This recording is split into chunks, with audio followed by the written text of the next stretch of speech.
Cowboys could cut starter after spinal fusion surgery. Damone Clark's character is such that at LSU he was selected to wear the famed number 18 jersey assigned to a player who exemplifies the best of qualities on and off the field. After having been a Dallas Cowboys fifth-round pick in 2022, Clark started the long climb to full health after an MRI at the NFL Scouting Combine revealed a herniated disc that would require spinal fusion surgery. Clark eventually fought his way to a full-time starting spot on a good 2023 Dallas defense, the 6'3", 240-pounder creating a path for himself that seemed so clear. But one that is now muddled.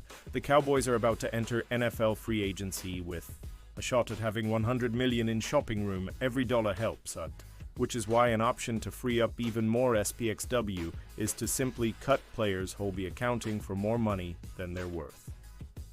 The unfortunate truth for Damone Clark is he now might be one of those players. He's due $3 million this year if the Cowboys want to keep him. But he'll account for essentially zero dead money, about $60,000 if the Cowboys elect to cut him. So the question is $3 million in savings significant enough to say goodbye? Clark, who slid down last year in the pecking order and was essentially only a special teamer, can no longer be projected as a starter here. The Cowboys team will be without DeMarvion Overshown for most of, if not all of the 2025 season, but he's got a job when he returns. The team loves Marist Liufau, last year's rookie find, and if new defensive coordinator Matt Eberflus, who is skilled at coaching the position, wants to push to spend money at linebacker, guys like Nick Bolton and Dre Greenlaw are on the open market and can be in the conversation. Spasi Aidi. Or CO Stephen Jones can push to add a $3 million linebacker who is superior to Clark. If it was up to just departed coordinator Mike Zimmer, that push would be to bring back Eric Kendricks. Damone Clark has a heck of an impressive story to tell. But next up comes a difficult chapter, a $3 million chapter. Cowboys signing Von Miller, named best fit in hometown rumor. It is an idea that frankly is popping up now, about 3 years too late.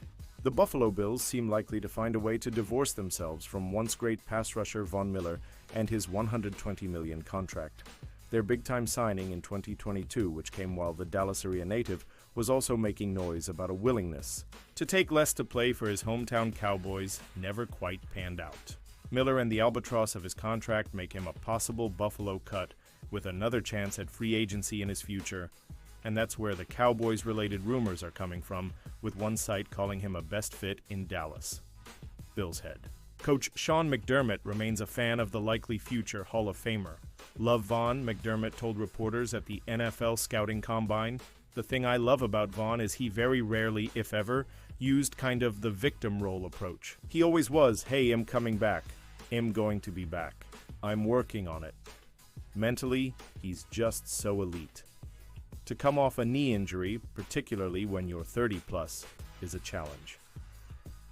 Indeed, Miller, who will turn 36 in March, last year logged 6 sacks in 13 games. Interestingly, he ended up posting the 18th most snaps on the defense. The very definition of a spot player. A post-June worst cut would reportedly net $11 million in cap savings. This seems like an easy call in Buffalo. We're still working through all that. Von last year at this time, we were working on a restructure with him, and he did something unprecedented. GM Brandon Beane said he was guaranteed $10 or $11 million, and he took a pay cut below his actual guarantee.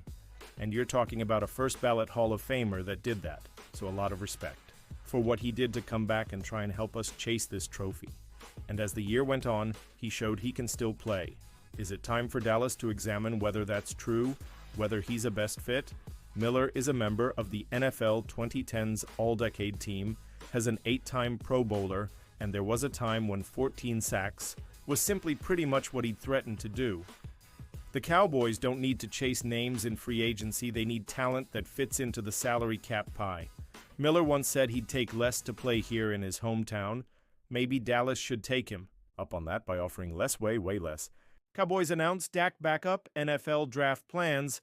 The Dallas Cowboys are being extremely open about their general plan at quarterback, having made their huge commitment to Dak Prescott while this week at the NFL Scouting Combine announcing tentative Goodbyes to backups Cooper Rush and Trey Lance. Cowboys COO Stephen Jones on third-stringer Lance, who is about to hit free agency. We think the world of Trey. But us having Dak Prescott signed up for the long term, I think he's probably going to be looking for something different. Jones on second-stringer Rush. You know how much we think of Cooper, we just don't know what he's going to cost. When we're paying Dak, what we're paying him, unfortunately we do have to go cheap there. We're a bit bothered by Stephen tying Prescott's $60 million per year salary into a conversation about Rush and Lance. Rush is coming off having signed a 2-year, $5 million contract with the Cowboys in 2023, and as he enters free agency, some sort of a raise to retain him makes sense. And Lance coming off his rookie deal and moving into free agency, we bet we'll get a short-term prove-it deal. Prescott's salary really doesn't have to block the idea of signing a quality backup, or maybe Will Grier, back on the Dallas roster, is that guy? Want more openness from Stephen? One of our goals is to get a young quarterback in the draft, Jones said.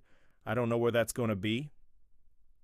It seems like all the quarterbacks, even guys we have graded as being worthy of being drafted in the 4th round, go in the 1st. They always go so much higher than what you think, right?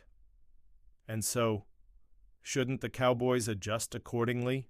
We have written about the idea of using a late pick on somebody like Louisville's Tyler Show, who is 65 and 225 and has promise. But that was a minute ago.